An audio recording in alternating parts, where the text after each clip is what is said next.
E olá a todos, vamos hoje de um tema muito importante, a conciliação entre o trabalho e a vida pessoal.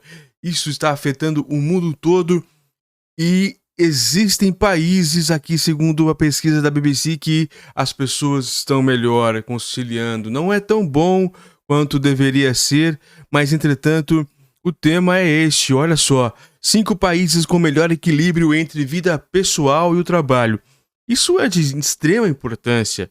Se queremos a felicidade, se queremos curtir a vida, se queremos ter uma vida tranquila, aquela vida boa, aquela vida agradável, é preciso conciliar trabalho e vida pessoal. Nem todo mundo é herdeiro, mas mesmo aquelas pessoas que são herdeiras, elas têm que trabalhar também para conseguir manter a sua fortuna. Não pense que só você, só os deuses, ou Deus, ou então o universo, não sei no que você acredita, que só você que tem que trabalhar, só você que tem que dar duro para conseguir ter uma vida digna, mas todo mundo tem o seu deserto para passar, todo mundo tem as suas dificuldades, e é isso das maiores ensinamentos históricos que eu gosto de sempre relembrar.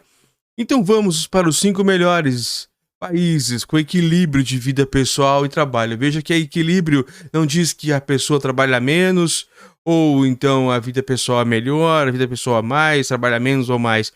Não, é o equilíbrio, é o Ikigai, é o Ascese, a eudaimonia, já foi chamado de diversas formas. Equilíbrio, sempre ter equilíbrio nas coisas. Talvez Jung Yang, não sei, bem e mal, não sei se é isso, mas o melhor dizendo, equilíbrio, sem extremos. A vida não foi feita para extremos. A vida foi feita para equilibrarmos. É isso. E deixe o seu like, só peço isso para você. Amanda Ruggieri, a BBC Travel. O equilíbrio entre a vida pessoal e o trabalho é considerado fundamental para muitas questões, desde manter um equilíbrio de vida saudável até o bem-estar psicológico. Por isso, é claro que qualquer pessoa que esteja planejando uma mudança internacional precisa compreender os costumes de trabalho de cada país antes de tomar sua decisão. Por isso que ele escreveu. Mas vale para tudo, claro. Para descobrir quais lugares oferecem a relação mais harmônica entre o trabalho e a vida pessoal, a BBC examinou a edição 2023 do Índice de Equilíbrio Global entre Vida e Trabalho, publicado pela empresa de tecnologia RH Remote. Deve ser boa. Esta avaliação leva em conta aspectos como as férias anuais estabelecidas por lei, o percentual mínimo de auxílio-doença e a duração da licença maternidade remunerada em cada país. Também analisamos os dados de equilíbrios entre a vida pessoal e o trabalho da OCDE, a Organização de Cooperação e Desenvolvimento Econômico. A publicação detalha a quantidade de horas de trabalho dos profissionais e quanto tempo as pessoas dedicam ao lazer e aos cuidados pessoais dos 22 países membros da organização. Com base nesses relatórios, os 5 países com melhor equilíbrio entre a vida pessoal são... O primeiro é a Nova Zelândia. A Nova Zelândia lidera o ranking da Remote. São 26 semanas de licença maternidade remunerada. 26 semanas! É bastante. Salário mínimo relativamente alto, 32 dias de férias anuais e auxílio-doença pelo menos 80% do salário. Olha, é bastante auxílio, bastante situações, mas é difícil chegar a esse patamar, né? Países pobres como o Brasil, e volumosos também, fica difícil, mas quem sabe um dia. Mais do que qualquer política específica, a cultura de forma geral faz com que o trabalho seja a atividade mais relaxada, segundo Henry Perry, canadense que mora na Nova Zelândia, onde trabalha no setor de marketing. Quando você é canadense, você tem o costume de mergulhar de cabeça no trabalho, ela conta. Eu simplesmente não sabia como viria viver aquilo. Em 2015, Perry visitou a Nova Zelândia, que parecia oferecer uma visão diferente. Ela se mudou de vez para o país naquele mesmo ano.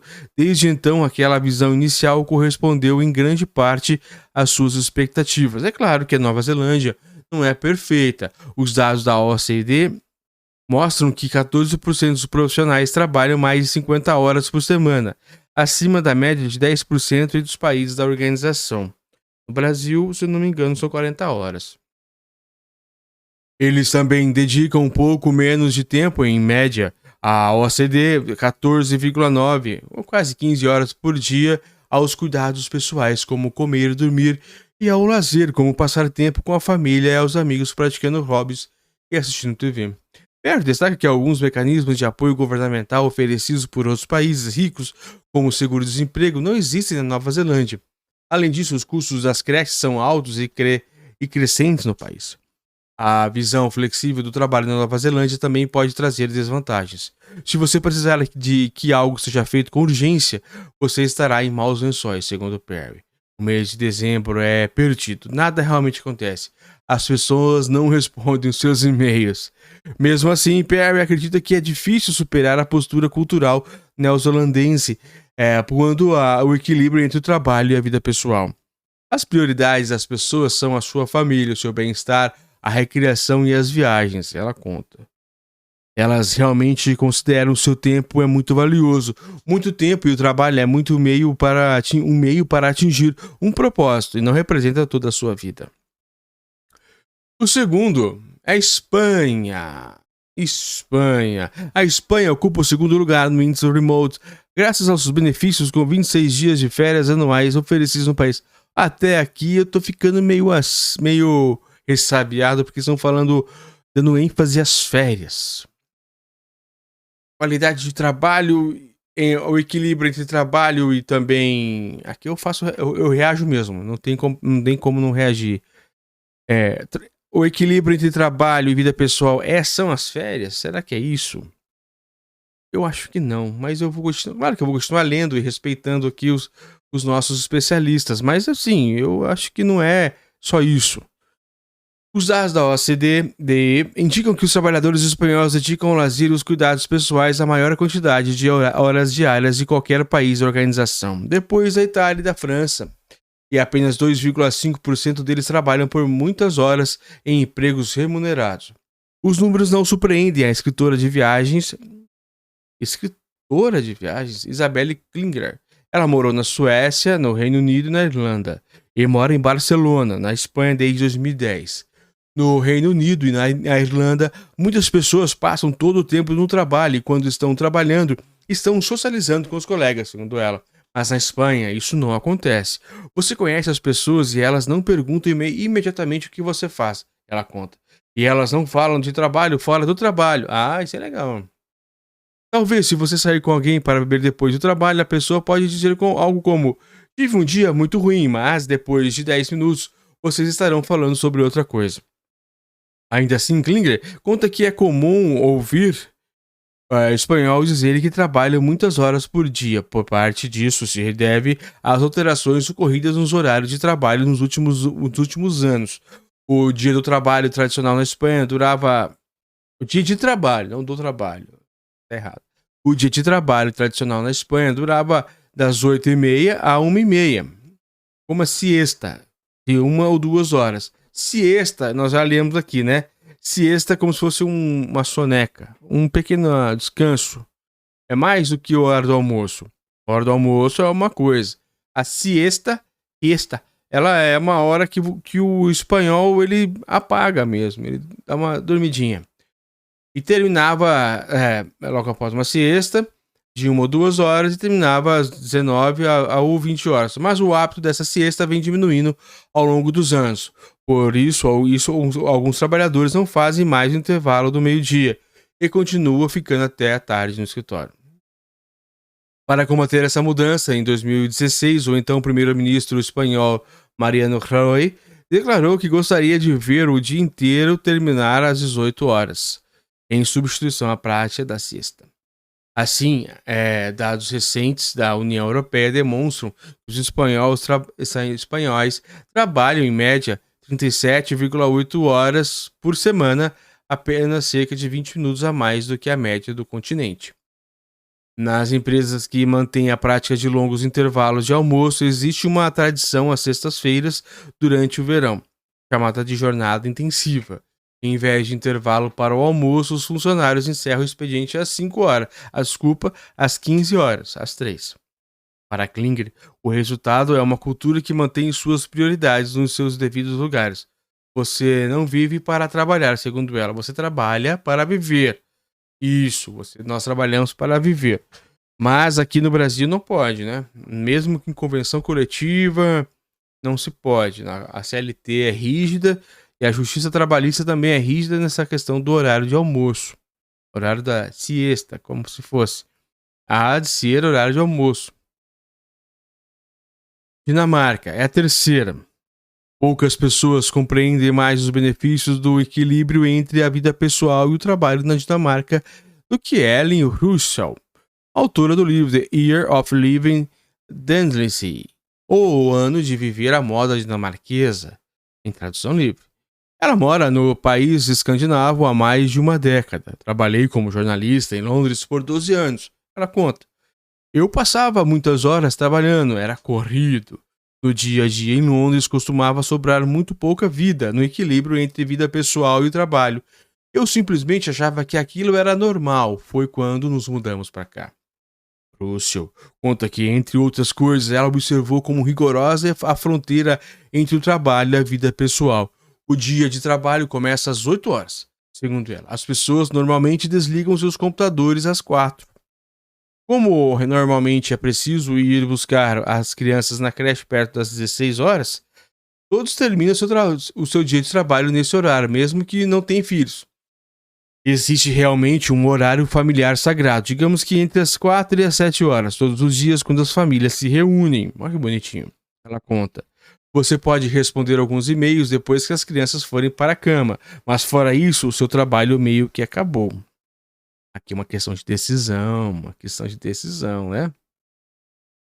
Isso significa que as pessoas sem filhos também podem reservar seu próprio tempo de lazer e hobbies com a mesma prioridade que é oferecida aos pais de seus filhos. É perfeitamente aceitável colocar sua agenda preciso ir à academia ou tenha uma aula de badminton. As avaliações da OCDE e da Remote confirmam essa priorização de equilíbrio entre vida pessoal e trabalho. Apenas 1% dos profissionais dinamarqueses trabalha mais que 50 horas por semana. Este índice é muito menor do que em países como Itália, 3%, e aqui a média da OCDE, 10%.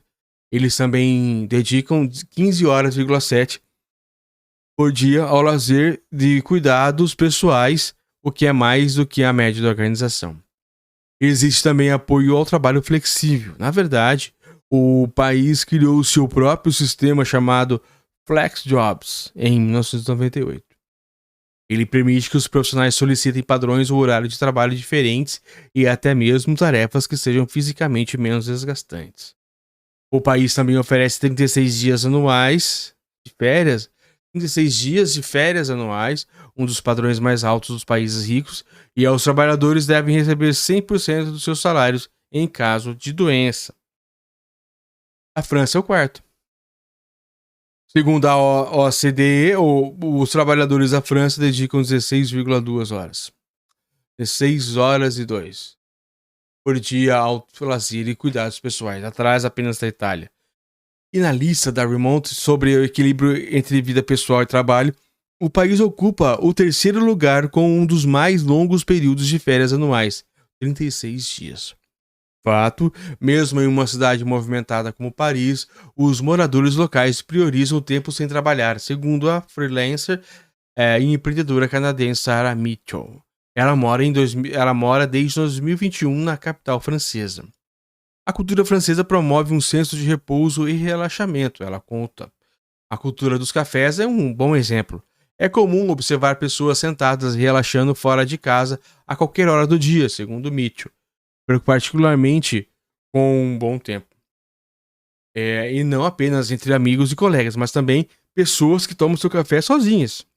É claro que tudo isso depende do setor e do cargo da pessoa, segundo ela. Mitchell fez um estágio na indústria da moda com horários de trabalho das 10 às 19 horas, e muitas outras pessoas também saíam do trabalho naquele horário. Na verdade, 8% dos profissionais franceses trabalham mais de 50 horas por semana, e o que é menos do que a média de 10% da OCDE, mas ainda está acima de vários outros países no topo do ranking.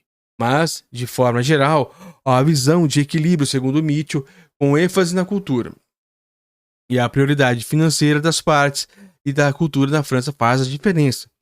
Isso também ajuda a oferecer equilíbrio na sua vida profissional atribulada, afirma ela. No metrô, você observa a abertura de exposições e anúncios de eventos. A sensação de que existe vida fora do emprego é maior. O quinto é a Itália. Cadê o Brasil, né? Ah, Brasilzão. A popular expressão italiana "idolti for niente", a doçura de não fazer nada, não é apenas da boca para fora, como comprova a minha experiência quando morei em Roma. Acho que os italianos inventaram um conceito de equilíbrio entre a vida pessoal e o trabalho, concorda o advogado Andrés Uribe Orozco. Ele já morou na Colômbia, nos Estados Unidos, e agora trabalha na capital da Itália. As pessoas simplesmente não ficam correndo desnorteadas o tempo todo em busca de trabalho. Os dados da OCDE confirmam a nossa constatação. Funcionários que trabalham em tempo integral passam 69% do dia, 16 horas, mais ou menos, 16 horas e meia, mais ou menos, em atividades de lazer e cuidados pessoais. Isso corresponde a 1,5 hora a mais do que a média da organização, fazendo com que a Itália seja o país da OCDE em que pessoas têm mais tempo de lazer. Além disso, quase 3% dos italianos trabalham mais de 50 horas por semana, com média de 10% contra a média de 10% da OCDE. As pessoas acham que os italianos não trabalham, afirma Uribe Orozco. Não, os italianos trabalham muito, eles simplesmente são produtivos. Eles fazem o que precisam fazer e fazem rapidamente para poder aproveitar suas longas pausas para o café. É claro que às vezes há desvantagens. O país tem salários médios mais baixos e níveis de desemprego mais altos do que muitos outros países da OCDE. Por exemplo, a Itália também está muito mal colocada na lista do equilíbrio entre vida pessoal e trabalho. Mas não é a quinta? A remonte que leva considerações de aspecto em geral de felicidade, inclusive pessoas LGBTQIA+. O país ocupa a 22ª posição. A falta de cultura mais agitada também pode prejudicar a eficiência do dia a dia. Quando morei na Itália, eu precisava reservar menos uma hora para ir ao correio. Qualquer procedimento burocrático, como renovar uma licença, facilmente ocupava metade do dia. A vantagem é que, em vez de considerar esse tipo de demora como tempo perdido, comecei a perceber que a espera poderia ser muito um tempo de lazer. Por isso passei a levar comigo um bom livro nessas ocasiões. Eu faço também isso, levar um livro quando sei que posso esperar um pouco. Foi assim que acabei descobrindo o Doce for Niente, mesmo nas circunstâncias mais improváveis. País com melhor equilíbrio entre vida pessoal e trabalho, segundo a OCDE. Agora, um pouco mais. Itália, Dinamarca, Noruega, Espanha, Holanda, França, Suécia, Alemanha, Rússia e Bélgica. Países com melhor equilíbrio entre vida pessoal e trabalho, segundo a empresa de tecnologia RH Remote. Foi o que a gente leu agora. Nova Zelândia, Espanha, França, Austrália, Dinamarca, Noruega, Holanda, Reino Unido, Canadá. E em 10º, olha aqui, ó, que legal. Em 10º está o Brasil.